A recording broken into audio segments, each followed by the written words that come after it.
Alright guys, welcome to another video. Today I'm going to be doing a little review on Phasmophobia, the game. Um, yeah, let's just jump right into it. So, let's start with if you are looking for a game in VR, then this is perfect. Like it's actually perfect VR game. Like a horror VR game. Like one of those scary VR games, man, Phasmophobia. That is the game. So it has VR support and it also has controller support. So if you don't want to use mouse and keyboard or something, like you're new to PC or even just trying to chill out or something, right? So just controller support, which is pretty cool. So the game is in early access.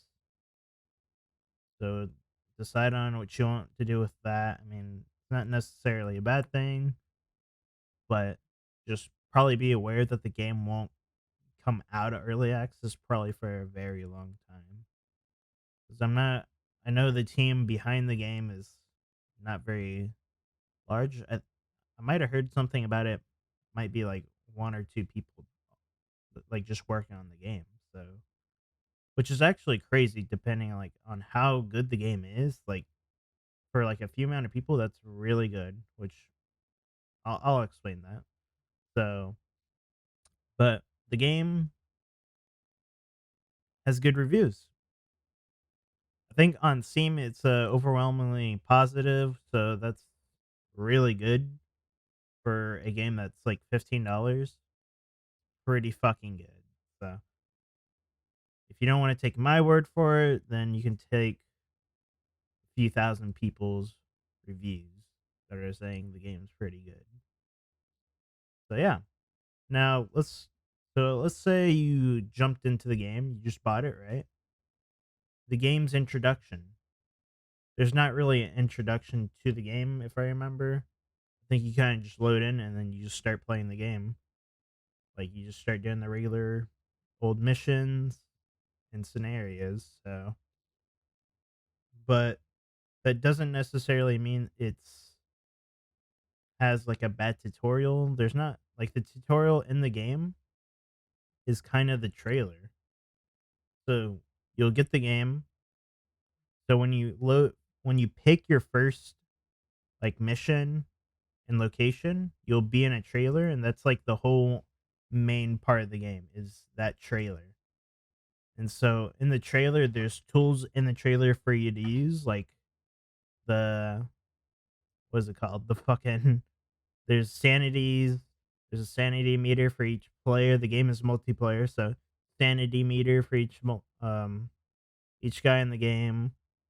There's a whole map system. There's cameras, total activity. Like there's a quite a few things, and there's even like mission, like different objectives for you. So the games it'll throw you in there, but it'll also kind of tell you what the fuck to do, right? So that's pretty good. Um, it's not super hard to learn either. So even like if you open your journal in the game, which is also kind of like a key part of the game, if you want to like kind of do the main objectives, is opening the journal and like trying to figure out what type of like ghost it is. So in the journal, like you'll probably open it and looks like, oh, what the fuck is this, right? But no, it's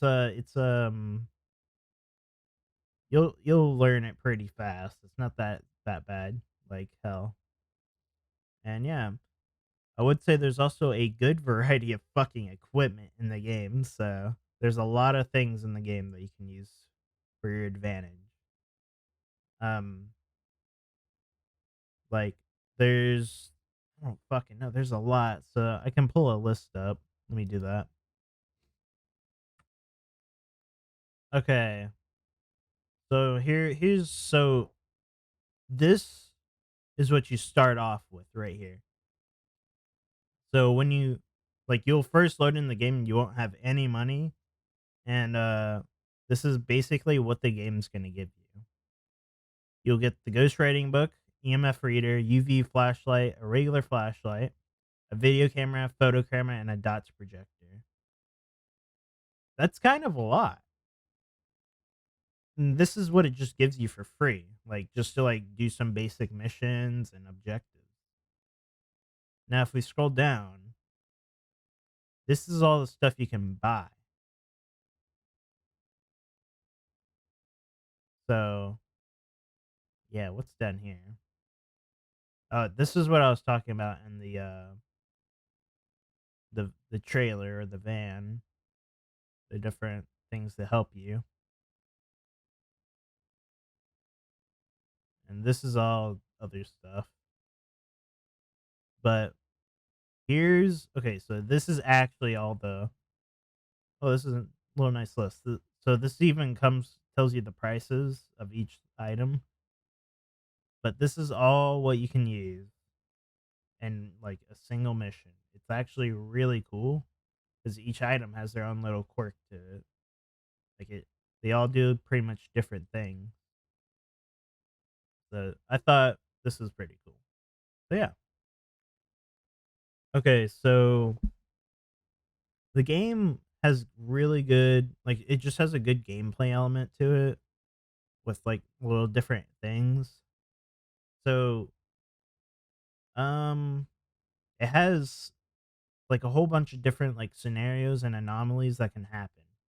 So if let's say the ghost is in hunt mode, then like if you have lights on, the whole lights start flickering or like your flashlight flickers, the breaker can go out and like if the ghost is like just fucking with you, it can play the piano, like turn one of the lights off, turn a fan on, turn a sink on. Like there's quite a few different things that can happen that the entity can do to like, scare the fuck out of you, right? One really cool thing about the game is the voice recognition. The game's like it has so I don't know if you saw it on the list, but it has a spirit box, and that's probably one of the main things that will happen is you can talk in the spirit box and it'll you can talk to the ghost, which is it's not like I know that seems a little far fetched, but because it kind of is, because you're not having a conversation with it. It's more like, oh, you say, "Where are you?" or "Show yourself," and it'll like kind of respond to some keywords and phrases. But it's not just the spirit box you can use. It's just kind of like saying, I think one of them is "I'm scared." If you just say that out loud, and it'll pick that up and it'll try to fuck you over even more. So I would say overall a really good scare factor to the game. And I guess the last point here is it has a decent fucking map variety. Like for a game that's like so small, like probably like a really small team behind it, they put a lot in this game. And part of that is the fucking map.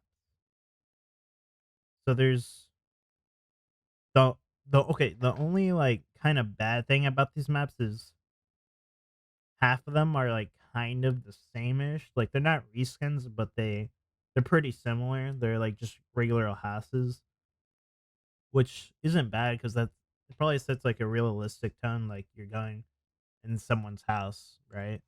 And so they're kind of little different houses. There's farmhouses too, and then there's some really cool areas like a mental asylum, prisons, schools. It's really cool that you can just I'll go to abandoned school and like try to find this weird ghost that's like been around there. So yeah, it's just has a really good variety. And I would say that's probably it. So I mean, overall, what I would think about this game is it's worth the I think $15. It's actually worth the $15. I don't play it too much, but like me and a friend, every now and then when we're playing on PC, we'll probably hop on Phasmophobia and just play it, have a good time, fucking get scared and be be dumb. So I would say it's worth the money, even even more if you have like someone else to play it with. It's a good co-op game too. So yeah, I would say that wraps it up. Um, Tell me what y'all think in the comment section below on if you've played the game or if you've seen gameplay. Like, tell me what you think, like how the game is or something. Yeah. And what else? Leave a like because that tells me if you liked it, or if you don't like this video, then fucking dislike it, I guess. Subscribe, that's always good, right? I need those subscribers. Come on, bring them out. Let's go. And if you're gonna subscribe, hit the bell so you can see when I upload. I try to upload as much as I can, but yeah. So main thing, just leave a comment. Tell me what you think. If you played it, haven't played it, watch someone played it. Tell me what you think about the game. And yeah, that's about it. I'll see y'all next time. Peace.